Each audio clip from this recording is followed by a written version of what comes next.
Ya. Jadi dengan kita memahami suatu permasalahan itu akan menjadi lebih tepat dalam memberikan solusinya. Jadi deep learning ini, machine learning itu membantu kita dalam pembuatan keputusan yang lebih baik lagi Pak dibandingkan sekarang. Sama karena semuanya berbasis data dan datanya itu diekstrak.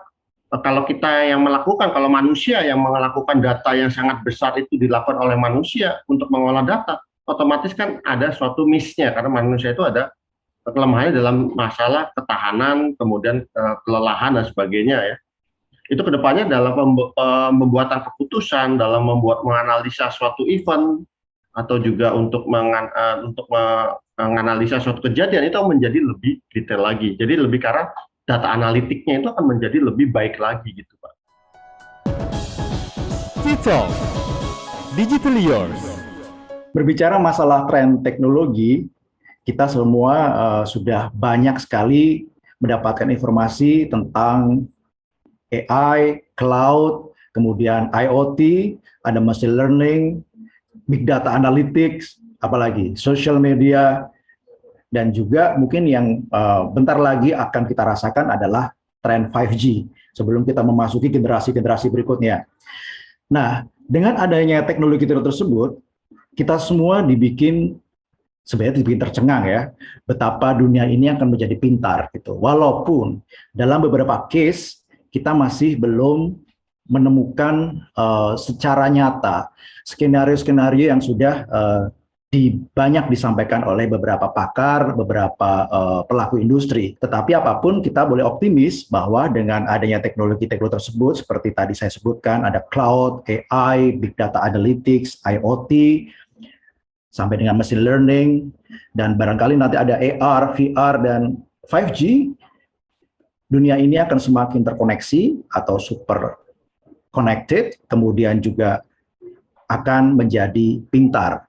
Banyak sekali isu-isu yang kita bisa optimis untuk diantisipasi, dari isu-isu productivity, efisiensi, sampai dengan isu-isu seperti green.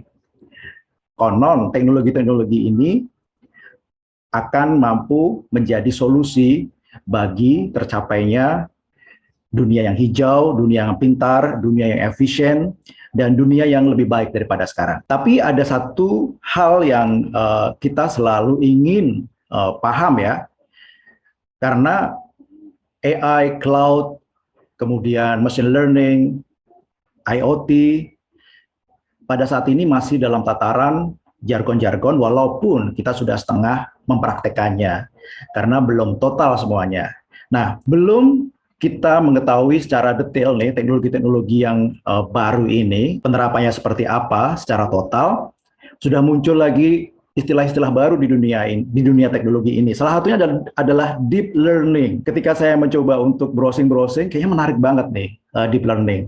Tapi bedanya apa ya antara deep learning, machine learning, dan teknologi-teknologi lainnya? Dan kaitannya apa ini nanti dengan teknologi cloud, kemudian teknologi big data analytic, dengan Internet of Things, dan yang lain-lain itu. Nah, saya mau ngajak Vindi semuanya untuk mendapatkan ilmunya nih dari seorang pakar. Beliau adalah Dr. Handri Santoso. Beliau adalah periset di bidang AI atau kecerdasan artifisial, kemudian machine learning, deep learning juga, pattern recognition, data science, instrumentation, and control engineering. Nah, langsung saja saya akan sapa nih Pak Handri. Halo Pak Handri. Selamat pagi Pak. Selamat pagi ya. Kita Ya. di penghujung liburan Ramadan ini syutingnya. Iya Pak. Gimana Pak? Sudah liburan? Sedang bermacet-macetan atau tidak pulang kampung Pak? Saya sudah melewati nih. Saya sudah melewati kemacetan Pak. Oh gitu. Iya, saya menggunakan kecerdasan alami aja. Belum menggunakan kecerdasan buatan atau artifisial. Kita ngomongin teknologi ya Pak.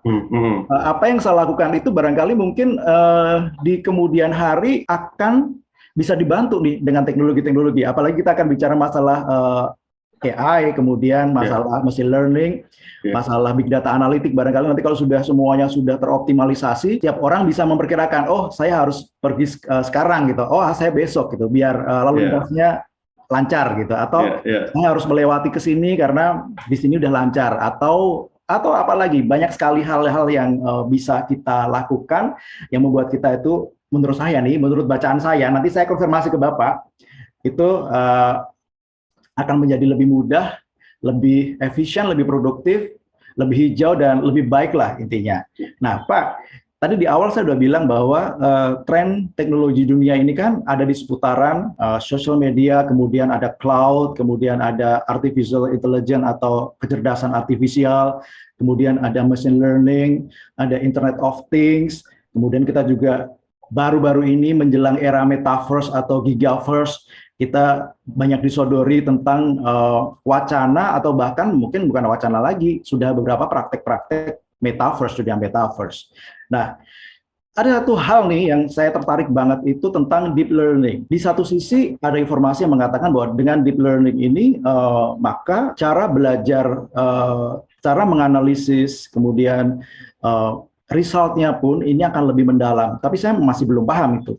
Sebenarnya bedanya apa, Pak? Ini deep learning itu. Atau Bapak boleh jelaskan dulu nih definisi dari teknologi deep learning ini sesungguhnya seperti apa sih, Pak? Oh iya.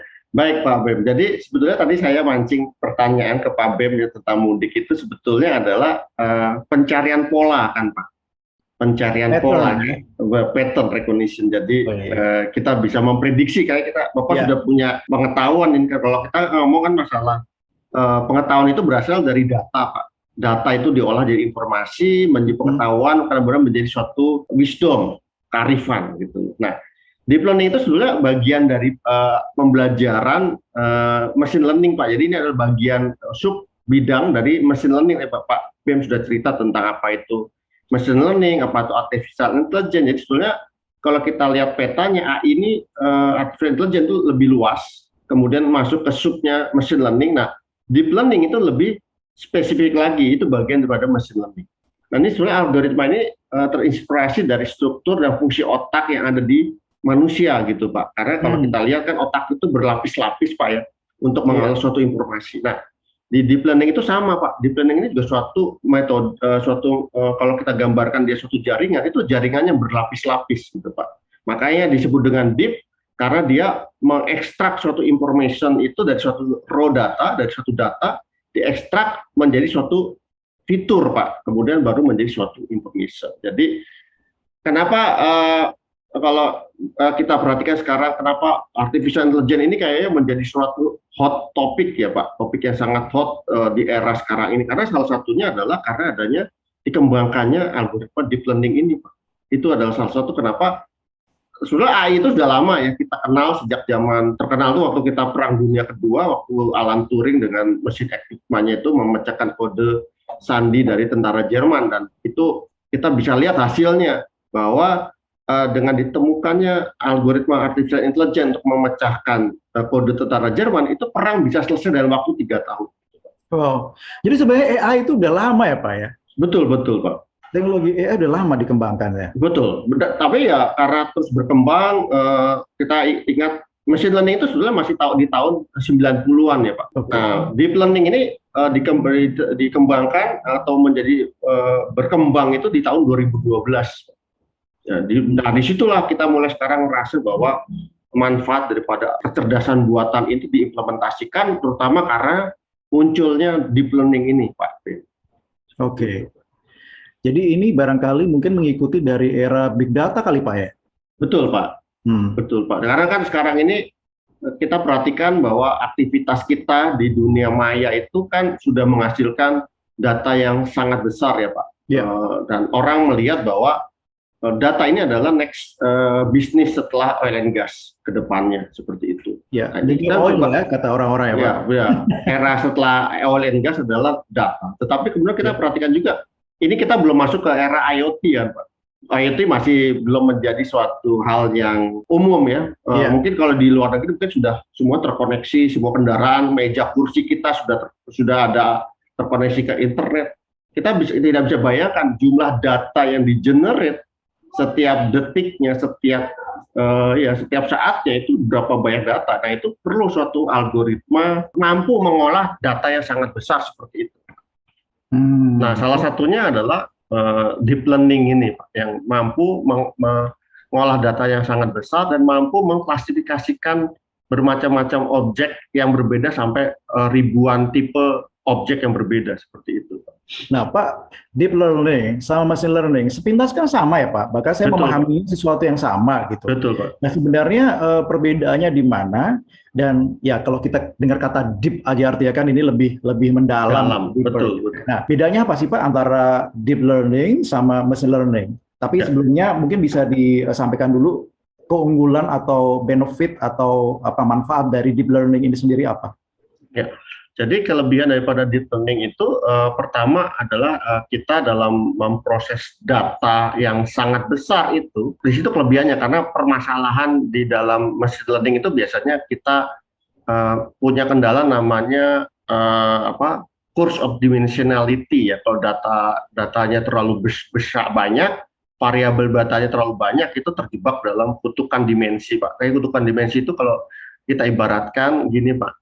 Kita kalau cari jodoh, berdasarkan kriterianya, punya kriteria ya Pak Bem. Ya. Kalau kriterianya makin banyak dan makin detail, umpamanya anak tunggal ya, kemudian orang tuanya sudah tua, dan itu ideal banget gitu kan, kita terjebak pada kriteria kita dalam mencari jodoh. Nah, hal itu juga terjadi waktu di machine learning, Pak. Kalau kita terlalu banyak variabel yang terlalu bervariasi dan terlalu banyak, itu kita terjebak dalam namanya kutukan dimensi. Kemudian di dalam kelebihan daripada deep learning ini, dia mampu untuk itu, Pak. Salah satunya adalah karena dia bisa mengekstrak data itu dari awal, dari raw data, dari image. Kalau dulu kalau di machine learning kita tuh tidak bisa, susah lah kalau kita mengekstrak data itu dari gambar langsung gitu. Kita ada kesulitan. Biasanya kita perlu melakukan proses namanya fitur extraction dulu, Pak. Nah, ini biasanya dilakukan oleh orang dan perlu kemampuan orang untuk memilih fitur apa dari data itu yang kita bisa ekstrak. Nah, kelebihan daripada deep learning ini, proses daripada fitur extraction-nya ini, memilih fiturnya itu sudah dilakukan secara otomatis, Pak. Dilakukan oleh si network-nya tersebut. Jadi sudah jadi satu antara fitur extraction dan klasifikasi dan object detection-nya itu sudah jadi satu network. Kita hanya cukup masukin data, nanti otomatis keluarnya sudah seperti yang kita harapkan. Kalau di machine learning, proses fitur extraction-nya ini masih dilakukan secara manual. Cari gambaran singkatnya seperti ini, masih ada campur tangan manusia, dan manusia itu orang yang melakukan fitur extraction-nya itu harus orang yang memahami duduk permasalahannya dan memilih algoritma mana yang sesuai dengan permasalahan yang kita ingin selesaikan. Apakah bisa dikatakan kalau machine learning itu agak-agak manual ya, Pak? Enggak juga. Proses untuk memberikan inputnya itu memang perlu campur tangan ya, Pak, campur tangan manusia gitu, Pak. Oke. Jadi kita harus mencari metode apa untuk mengekstrak fitur tersebut dari data kita, gitu. Ya. Pak, kalau tadi kita mendengar penjelasan bahwa dengan adanya deep learning ini kan adalah dia lebih bisa tadi apa istilahnya mengekstrak data atau gimana Pak? Ya, mengekstrak fitur Pak, fitur dari satu data. Oke. Nah, apakah dengan demikian maka di kemudian hari kita nggak perlu lagi machine learning tapi langsung ke deep learning atau bagaimana Pak? Jadi ini kembali ke permasalahan sih Pak. Memang kenapa saat ini aplikasi AI sangat berkembang itu salah satunya karena memang deep learning tadi. Tetapi ini tergantung permasalahan, karena tidak semua problem itu bisa diselesaikan oleh satu solusi, Pak. Jadi kita ada istilah namanya no freelance theorema. Jadi tidak semua masalah bisa diselesaikan oleh neural network saja, gitu nggak bisa. Jadi tergantung masalahnya. Hal sama terjadi juga untuk deep learning atau machine learning. Kalau permasalahan di dunia artificial intelligence ini sebetulnya adalah semakin simple kita menggunakan model itu semakin bagus, Pak. Tetapi kalau modelnya itu makin kompleks dan tidak bisa diselesaikan oleh model algoritma yang sederhana, ya mau nggak mau kita pakai deep learning itu, Pak. Tetapi tidak semua permasalahan itu bisa diselesaikan oleh satu algoritma saja. Tapi satu algoritma tidak bisa menyelesaikan semua masalah gitu Pak maksudnya. Oke, Pak. Jadi tergantung daripada permasalahannya seperti apa. Kalau memang permasalahan tersebut itu memang bisa diselesaikan oleh machine learning, ya itu berarti machine learning lebih efektif dibandingkan dengan menggunakan deep learning. Jadi kalau deep learning itu lebih untuk menjawab yang lebih kompleks gitu kira-kira. Betul Pak. Untuk permasalahan kompleks dan tidak bisa diselesaikan oleh machine learning, maka kita mungkin punya alternatif untuk menggunakan deep learning. Jadi umpamanya deep learning ini adalah kita biasanya permasalahan untuk jumlah kelas, jumlah data yang bervariasi, Pak. Jadi kalau di machine learning itu biasanya tipe datanya image saja atau data numerical saja, penjualan saja gitu kan, Pak. Tetapi kalau di deep learning itu kita bisa mempunyai input yang berbeda. Jadi bisa aja inputnya bisa teks, bisa image, bisa juga data. Itu nanti kita bisa gabungkan, umpama gini, Bapak dalam memastikan bahwa ini adalah orang, itu kan mungkin dari gambar dan dari suara gitu ya Pak, atau ada gabungan itu kan. Nah kalau di machine learning ini agak sulit Pak dilakukan. Tapi di deep learning itu kita lebih mudah membuat network yang berbeda, nanti di ujungnya kita satukan untuk menghasilkan informasi yang kita inginkan. Atau dibalik, kita inputnya satu, tapi outputnya macam-macam Pak. Umpamanya inputnya adalah tentang suatu deskripsi ya Pak, deskripsi tentang suatu desain. Nanti keluarannya bisa gambar, bisa juga tentang kelas daripada permasalahan tersebut. Jadi bisa multiple input, single output, atau single input, multiple output gitu Pak. Jadi outputnya ini bukan kelas masalah, tapi objek yang berbeda gitu Pak. Jadi itu kelebihan daripada deep learning dibandingkan machine learning. Oke. Tapi kalau kita bicara masalah teknologi-teknologi ini, dan seperti tadi Bapak sampaikan juga, ini nggak bisa silo gitu Pak ya. Betul. Artinya tetap ketika kita ingin optimal, ketika kita ingin membangun intelligent world ya, maksudnya dunia yang pintar, yang cerdas, yang seperti kita impi-impikan gitu. Artinya mau nggak mau ya memang harus menggunakan semuanya Pak ya Pak. Ada AI, kemudian kombinasi AI, deep learning, ada atau mungkin AI sudah masuk ke dalam deep learning atau bagaimana Pak? Jadi deep learning itu bagian daripada artificial intelligence Pak. Oh, malah bagian dari. Nah, malah dia bagian subfield-nya. Jadi kan artificial intelligence itu ada natural language processing, ada computer vision, ada machine learning, ada logical reasoning seperti itu ya. Seperti fuzzy itu Pak. Fuzzy itu termasuk artificial intelligence. Nah, deep learning itu bagian dari machine learning Pak. Nah, padahal machine learning bagian daripada artificial intelligence. Nah, di bidang di bidang natural language processing gitu Pak, untuk pengolahan membuat satu translator atau juga mendeteksi komen-komen orang, apakah itu orang itu memberikan komen positif atau negatif secara general, maka kita ingin mengetahui bagaimana sih respon orang terhadap suatu kebijakan, terhadap suatu produk. Itu kan memakai NLP, karena kan kita biasanya menulis ya Pak, komen tentang produk tersebut. Nah itu bagian dari artificial intelligence, tapi bukan machine learning Pak. Tapi kita untuk ini itu kita harus mengkombinasikan bidang-bidang di dalam artificial intelligence tersebut. Menarik Pak. Nah tadi kan kita bicara masalah lebih ke teknikal ya, lebih ke lebih ke deskripsi tentang teknologi ini apa. Nah Pak, mungkin ini Vinizen semuanya ini masih pengen tahu nih tentang aplikasi dari teknologi ini. Tadi Bapak kan bilang bahwa untuk deep learning itu bisa kayak menerima berbagai macam data atau input, misalkan tidak hanya teks saja, tapi juga bisa image, bisa suara gitu. Nah, ini yang mengingatkan saya Pak, di beberapa referensi yang saya baca, informasi yang saya baca gitu, deep learning ini dipakai di beberapa upaya untuk misalkan pelestarian lingkungan gitu.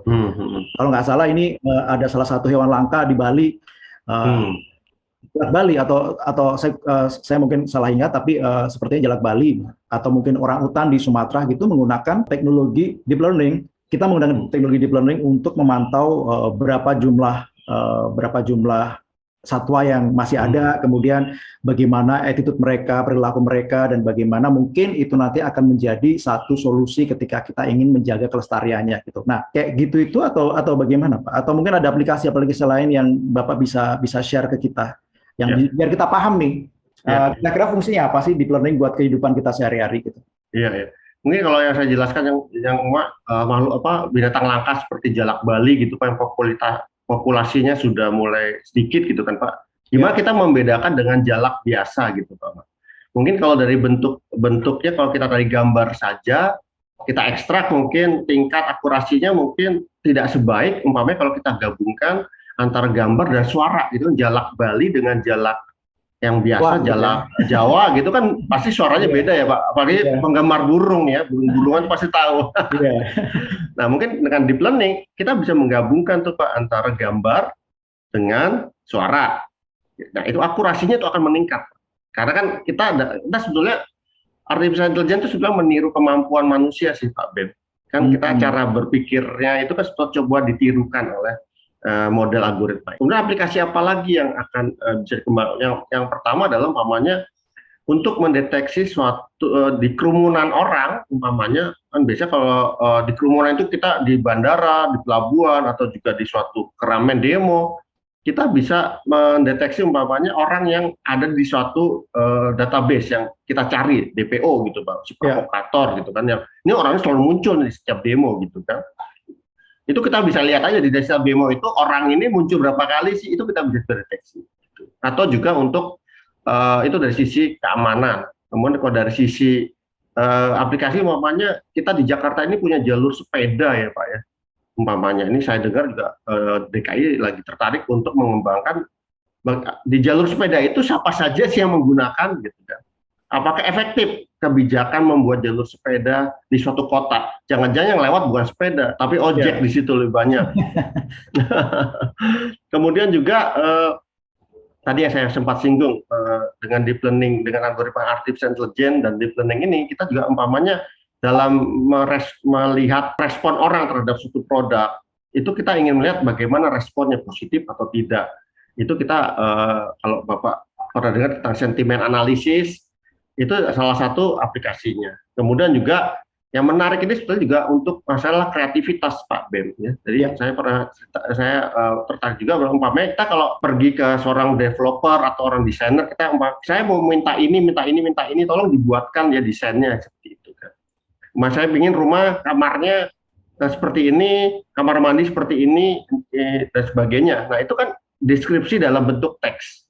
Nah, dengan deep learning itu kita bisa masukkan deskripsi tersebut, nanti hasilnya menjadi gambar, Pak. Jadi membantu si desainer itu secara cepat menuangkan basic desainnya itu, nanti sama dia tinggal di retouch lagi. Termasuk juga bikin storytelling, umpamanya kita tahu bahwa cerita-cerita atau film-film di Indonesia itu biasanya monoton ya, kalau nggak tentang yang serem-serem atau juga yang tahayul-tahayul gitu. Itu kita bisa buat suatu cerita, kalau kita cerita yang lebih kreatif Pak, umpamanya di luar di Amerika itu pembuatan film itu sudah dibantu dengan deep learning untuk membuat narasi tentang storytelling dari suatu produk. Kira-kira seperti itu Pak. Ini menarik juga ya, storytelling berbasis dari deep learning gitu ya. Betul, betul. Bahkan musik juga sudah dibuat oleh deep learning Pak. Iya, deep learning. Tapi saya jadi tadi menarik ya Pak penjelasan dari Bapak tadi. Berarti memang teknologi ini artinya nanti bersinergi dengan teknologi-teknologi lainnya, karena nggak mungkin juga nggak pakai cloud gitu, nggak mungkin. Betul. Apalagi nanti 5G sebentar lagi akan muncul latensi semakin rendah, semakin optimal lah penggunaan itu. Artinya tadi potensi-potensinya banyak ya Pak. Kalau saya bayangkan mungkin dari pihak kepolisian misalkan, ketika mencari DPO akan lebih mudah di antara kerumunan banyak orang, misalkan dicari di mana gitu, atau di jalanan yang sudah sedemikian banyak orang lalu lalang juga bisa terdeteksi ya wajahnya Pak. Kira-kira seperti itu Pak ya. Betul. Terus rekayasa lalu lintas. Kalau Bapak tadi contohkan mungkin kita menganalisis apakah efektif atau tidak jalur sepeda misalkan dengan menganalisis dari data-data yang masuk ke dalam deep learning. Tapi juga saya biasa bayangkan ini mungkin bisa dimanfaatkan juga buat smart city ya Pak ya. Smart city secara keseluruhan, rekayasa lalu lintas terutama. Soalnya saya gini loh Pak. Bayangin aja, kalau di Jakarta kan kita masih berlaku ya, misalkan di perempatan gitu ya. Padahal jalur yang di sebelah kiri itu kan nggak ada mobil biasanya, misalkan ya. Sementara yang paling padat banget tuh yang jalur kita sama depan kita, yang kanan biasa-biasa aja. Tapi ketika lampu merah sama aja, 30 detik, 30 detik, 30 detik, 30 detik, akhirnya tidak terurai gitu kan. Padahal harusnya yang tadi yang sepi-sepi aja dikasih aja 5 detik misalkan atau 10 detik kalau nggak ada kendaraan gitu. Nah, barangkali bisa juga dipakai Pak ya. Betul. Salah satu memang kita bisa aplikasinya seperti itu Pak. Jadi ke arah sistem yang dinamis, yang cerdas melihat situasi, kondisi pada saat itu. Kalau sekarang ini kan semua diatur secara manual ya Pak. Oleh petugas, diatur waktunya, dan biasanya ya mereka observe-nya itu berdasarkan hasil observasi mereka. Nah, ke depan nanti yang masuk itu mesin, Pak. Jadi tadi kan kalau dengan kita bisa mendeteksi kendaraan, jumlah kendaraan, kita langsung hitung kendaraan di sini panjangnya sudah sekian gitu kan.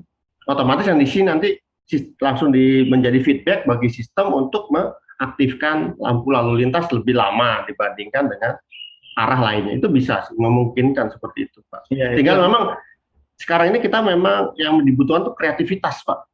Jadi bukan masalah teknologi, kreativitas kita, inovasi kita gitu, Pak. Yang bagaimana dengan teknologi yang hampir tidak terbatas sekarang ini dengan cloud, dengan jaringan super cepat, ya, dan dengan kemampuan kecerdasan yang sangat tinggi, artificial intelligence, jaringan kecepatan jaringan network yang cepat, dan juga data yang sangat menampung data yang sangat cepat, itu kita bisa manfaatkan untuk membantu kita memecahkan suatu permasalahan yang kita hadapi sehari-hari.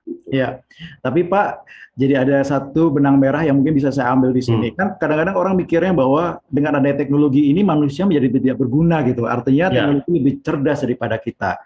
Jadi Pak Handri jelasin, sepertinya memang teknologi itu akan useless ya, tidak akan optimal jika manusia-manusianya pun tidak pintar gitu. Tapi harus kreatif. Kalau nggak kreatif, nggak cerdas juga, gimana kita mau membangun punya visi yang istilahnya tuh Pak, untuk sebuah satu inovasi gitu ya. Inovasi juga mungkin nggak jalan ya Pak kalau SDM-nya juga nggak pintar gitu. Betul Pak. Jadi kalau mesin itu kan kita yang ngebuat, yang ngedesain kita, yang merancang kita mau gunakan untuk apa gitu Pak. Kalau SDM-nya manusia tidak punya kreativitas, tidak punya inovasi, tidak punya kecerdasannya, bagaimana mau membayangkan membuat solusi seperti itu, Pak? Iya. Nah, untuk masalah SDM kita tahan dulu. Nanti kita akan ada sesi baru dengan Pak Handri. Tapi kalau satu lagi nih Pak, kalau orang sering mikir nih Pak, teknologi-teknologi canggih yang ada sekarang ini hal-hal yang sophisticated gitu rasanya. Jadi misalnya kayak lalu lintas pintar, kemudian kota pintar atau smart city, kemudian yang apa ya Pak, yang terdengar sangat modern, sangat kekinian gitu. Sementara teknologi-teknologi ini sering dianggap tidak bersahabat dengan dunia tradisional gitu. Padahal kalau tadi saya dengar penjelasan dari Pak Handri, kayaknya mungkin juga ini teknologi ini bisa mengubah semuanya menjadi bertransisi atau bertransformasi bisa beradaptasi dengan dunia digital yang modern gitu. Misalkan pertanian gitu, atau peternakan, atau apapun yang ada di bidang-bidang apapun lah gitu. Boleh nggak sih Pak dikasih contoh-contoh atau skenario-skenario kira-kira kalau deep learning ini dimanfaatkan di industri pertanian misalkan, atau di bidang pertanian, peternakan, perikanan, pendidikan mungkin ya. Biar kita mungkin bisa apa ya, semakin memahami, oh ternyata memang fungsinya itu tidak hanya di level yang mengawang-awang buat kita awam, tapi juga ternyata bisa menjadi satu bagian yang nantinya itu akan menjadi bagian dari kehidupan sehari-hari. Apalagi kalau kita bicara masalah IoT, Pak, data-data akan ada di mana-mana, dan ya siapa tahu dengan banyaknya data, bukannya siapa tahu ya Pak ya, tapi udah pastilah banyaknya data itu akan memperkaya, akan membuat analisis juga semakin akurat, tajam, tapi ya dengan dukungan teknologi tadi Pak gitu. Nah kira-kira bidang-bidang tradisional ini kalau Bapak boleh share skenario-skenarionya itu kira-kira seperti apa contohnya, Pak? Jadi gini Pak, bahan bakarnya mesin learning ini, deep learning itu kan data Pak. Iya, betul. Nah, otomatis juga sama kalau di dunia peternakan, dunia pertanian, itu kalau kita punya datanya, itu kan kita bisa memprediksi tentang kualitas panen kita nanti seperti apa. Itu dari awal udah kita ketahui nih Pak. Iya. Dari tanahnya, dari nutrisi dari tanaman, dari hamanya gitu kan. Kemudian juga dari sisi pertanian juga itu kita juga bisa memprediksi nanti jumlah panen kita itu seberapa banyak. Sehingga nanti kan gini Pak, kalau kita ngelihat dari skala nasional, kita bisa melihatnya begini, bahwa kebutuhan daripada beras, kebutuhan daripada gula, itu kan kita bisa petakan Pak. Sehingga orang tidak sampai petani itu mengalami kerugian, umpamanya lagi cabai mahal, semua nanam cabai semua, nanti begitu panen harganya jatuh. Nah, itu kita juga bisa untuk masalah harga dan juga menguntungkan petani ke depannya. Dan juga harga bisa kita tekan. Teknologi itu kan harusnya membantu kita untuk mendapatkan produk yang lebih murah ya Pak. Lebih murah, berkualitas dan sebagainya. Nggak seperti sekarang gitu kan Pak, kita terlalu banyak rantainya. Harusnya kita dengan ada teknologi itu membantu petani lebih makmur, dia bisa menaikkan harga karena kualitas pertaniannya kan lebih baik dibandingkan cara tradisional. Umpamanya dia pemberian pupuknya lebih efisien gitu kan. Kemudian hamanya dia bisa tekan, bisa dia dengan menggunakan metode yang tepat. Kemudian dia sudah tahu jalur untuk memasarkannya karena sudah terhubung dengan supply chain yang terotomatis. Dari sisi customer juga dia bisa tahu, oh sekarang dia tinggal beli ya tinggal lewat aplikasi saja, maka dia akan mendapatkan produk yang dia bisa lacak. Ini pemakaian pestisidanya berapa persen sih gitu kan? Ini kesegaran sayurannya itu dari dipetik sampai di tangan dia itu berapa lama? Itu dengan seperti itu hidup kita menjadi lebih baik. Produktivitas menjadi efisien dan juga jalur logistik lebih terpetakan seperti itu. Kira-kira seperti itu Pak. Untuk pertanian, peternakan pun sama. Bahkan kalau di Selandia Baru atau di Australia yang peternakan dombanya atau juga sapinya sangat besar itu kan sudah dipasangin IoT sampai tahu nih kapan sapi ini sedang masa kawin gitu Pak, atau sedang sakit. Dia tidak perlu harus punya dokter yang standby, dokter hewan standby di situ. Dia cukup on call aja kan Pak. Oh nih sapi saya yang sakit-sakit ini langsung dia pisahkan. Nanti dokter itu hanya on call saja untuk memeriksa sapi-sapi yang sedang sakit seperti itu Pak. Nah, artinya di masa depan teknologi-teknologi ini juga mungkin bisa membuka mata adik-adik kita, finishing semuanya yang anak-anak muda yang mungkin berpikiran bahwa aduh peternakan, pertanian, perikanan itu bukan sesuatu yang sesuatu yang modern gitu, yang semua orang lari ke arah yang ya terdengar modern lah gitu. Nah, sekarang ini dengan ada teknologi ini ya ini bisa membuka peluang ya buat mereka bisa terjun ke bidang tradisional yang dulunya di bidang tradisional pertanian dan sebagainya itu, dan bisa menjadikan bidang-bidang itu bisa menjadi bidang-bidang yang lebih optimal lagi, bukan sesuatu yang harus dihindari karena ini tetap pakai otak ya Pak, pakai teknologi-teknologi tinggi juga, dan saya rasa ini menjadi satu masa depan yang menarik. Tapi berbicara masalah masa depan Pak, sebagai penutup di sesi ini, potensi deep learning ke depannya ini akan seperti apa Pak? Apalagi kita akan ada 5G, ada IoT mungkin akan semakin optimal, kemudian cloud juga akan semakin membudaya gitu. Terhadap inovasi terutama Pak, silakan Pak. Ya, jadi kalau ke depannya itu tentunya adalah pemahaman pemberian solusi, karena kan semuanya digerakkan oleh data ya, data driven smart city, data driven control dan sebagainya. Jadi dengan kita memahami suatu permasalahan itu akan menjadi lebih tepat dalam memberikan solusinya. Jadi deep learning ini, machine learning itu membantu kita dalam pembuatan keputusan yang lebih baik lagi Pak dibandingkan sekarang. Karena semuanya berbasis data dan datanya itu diekstrak. Kalau kita yang melakukan, kalau manusia yang melakukan data yang sangat besar itu dilakukan oleh manusia untuk mengolah data, otomatis kan ada suatu miss-nya karena manusia itu ada kelemahannya dalam masalah ketahanan, kemudian kelelahan dan sebagainya ya. Itu kedepannya dalam pembuatan keputusan, dalam menganalisa suatu event atau juga untuk menganalisa suatu kejadian itu menjadi lebih detail lagi. Jadi lebih ke arah data analitiknya itu akan menjadi lebih baik lagi gitu Pak. Dan juga dari perusahaan itu juga bisa membantu dalam membuat suatu keputusan yang cepat. Kalau dulu kita untuk bikin keputusan tunggu 1 minggu dulu karena datanya dikumpulkan, dianalisa secara manual baru tampilkan ke direksi. Sekarang itu semuanya secara cepat kita bisa dibantu dengan machine learning, pembuatan keputusan dan juga perubahan produksi. Kan sekarang serba dinamis ya Pak. Iya, betul. Mungkin bulan lalu yang lagi tren adalah produk A, tetapi ini melihat dari datanya lagi ramai di Twitter, itu produk yang kelihatannya lagi ramai produk B, itu dia sudah cepat produksi itu akan bisa berubah. Contohnya seperti kasus pandemi ini kan banyak mengajarkan kita tentang seberapa cepat secara dinamis, seberapa dinamis suatu industri itu mampu untuk membuat merubah bisnisnya dari A menjadi bisnis yang berhubungan dengan kesehatan, seperti itu Pak. Kemudian kedepannya juga yang di industri sendiri, kalau di industri atau juga di kehidupan kita, kita sekarang ini umpamanya kalau servis AC itu kan berdasarkan waktu atau juga berdasarkan rekomendasi dari tukang reparasi AC untuk dicuci atau diganti freonnya.